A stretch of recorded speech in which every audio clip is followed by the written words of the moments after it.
what is up everyone, welcome back to another High Grade Gunpla review, and today I'm taking a look at this right here, the High Grade Gundam Tristan from Mobile Suit Gundam Twilight Axis. Click the card or check the description for the unboxing video, but for now, let's check out the Tristan itself. Straight away, all I can say is this thing is absolutely terrible. This is essentially the Alex from 2004 with some new outer armor, but even the new outer armor doesn't feel new, it all feels so old. In the 5 years I've been building Gunpla, this is the worst high grade I've seen since that really shitty high grade Perfect Strike that came out a few years ago. This thing is awful. Terrible. Detail-wise, there's pretty much nothing to see here at all. It has some of the worst looking joints I've seen on a high grade in a long time, and don't even get me started about articulation. I'll get onto that later, but right now, these things look shit. Just plain shit. On top of that, the general design is completely outdated. Where the armor sticks together is towards the front, so you get these nasty seam lines. You can see them pass some of the joints, like the ankle joints here, into these really crappy looking parts. They're just hollow and lack any sort of detail at all. The waist looks clunky, the manipulators look big and clunky too, and probably the only saving grace about this kit is the head. The head does look pretty cool and has some nice detail, but the double crest of a V-fin, sure enough it looks fine on the box, but with those little safety nubs on there, this thing looks like it's hit an egg yolk at high speed. It looks really bad.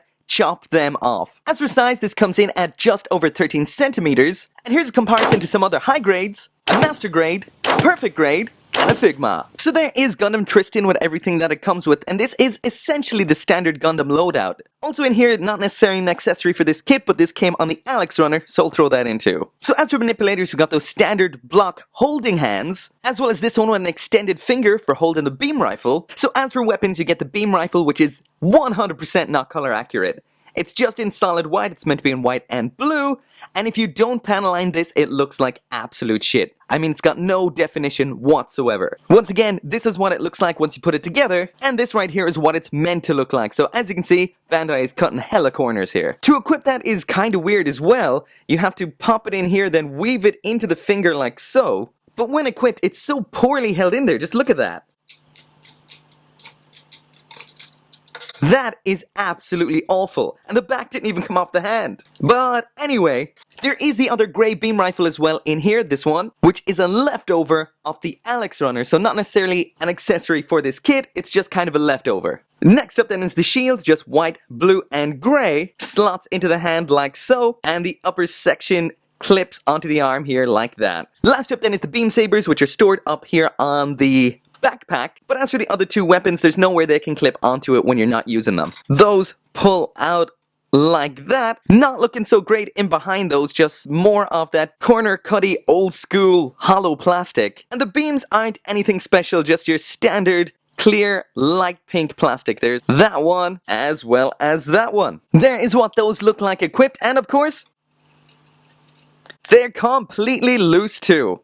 Okay, so moving on to the articulation, and this is where shit gets really good. I mean, seriously, wait till you see this. So there is the head up and down, and you can see inside of its neck. All the way around, extremely loose. Arm all the way up to the shoulder, no joke. There's it all the way around. We've got rotation at this point, and I mean, just look at that shoulder peg. I mean, could Bandai have tried any less? I don't think so. From this point on, I think I could describe the articulation with just a series of disappointed grunts. Ugh.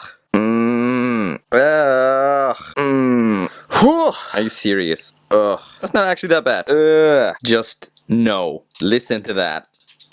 And rotation. Okay, if that didn't seem bad enough, I'm gonna try some poses. First off, crouch. Splits. Lunge. Let's try and get that iconic I'll strike pose. Okay, wait. No, you can't raise the arm up any higher than that. Can we spin it around? No.